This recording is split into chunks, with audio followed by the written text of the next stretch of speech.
কাল কঠিন কিয়ামতের দিনে 4টি প্রশ্নের উত্তর যতক্ষণ পর্যন্ত আপনি দিতে পারবেন না ততক্ষণ পর্যন্ত মুক্তি পাবেন না। কদমও নড়াতে পারবেন না, পা একটুও নড়াতে পারবেন না।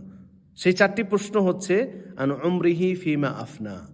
আপনার বয়স সম্পর্কে জিজ্ঞাসা করা হবে। আপনি এই বয়স পেয়েছিলেন, এই বয়স, এই সময়, এই মিনিট, এই সেকেন্ড আপনি যে অতিবাহিত করছেন, অনেকে আছেন আমরা টাইম পাস করি, তো এই যে সময় অতিবাহিত করছেন, সময় পাস করছেন, টাইম পাস করছেন, এ সম্পর্কে কাল কঠিন কিয়ামতের দিন আপনাকে প্রশ্ন করা হবে।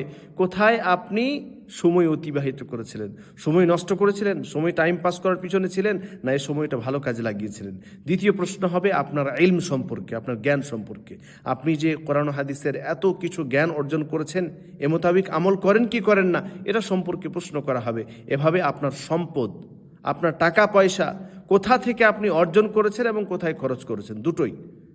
কোথা থেকে অর্জন করেছেন, হালাল পথে অর্জন করলেন এবং হালাল পথে ব্যয় করলেন নাকি, সেটা প্রশ্ন হবে। অনেকে আছে আমরা শুধুমাত্র হালাল অর্জন করি, খরচ কোথায় করছি এটা দেখি না, দুটোই প্রশ্ন হবে। এবং ওয়ান জিসমিহি, আপনার জিসিম, আপনার শরীর সম্পর্কে জিজ্ঞাসা করা হবে যে আপনি এই শরীর কোথায় ক্ষয় করেছিলেন, কিভাবে আপনি এই শরীরকে কোথায় কোন কাজে লাগিয়েছিলেন, এ সম্পর্কে প্রশ্ন হবে। ফলে আমরা এই 4টি জিনিস অবশ্যই লক্ষ্য রাখব। সময় আমরা অযথা নষ্ট করব না, ভালো কাজে সময় অতিবাহিত করব। সম্পদ কোথা থেকে অর্জন করছি সেটা লক্ষ্য রাখবো এবং কোথায় খরচ করছি সেটাও আমরা গুরুত্ব দেব।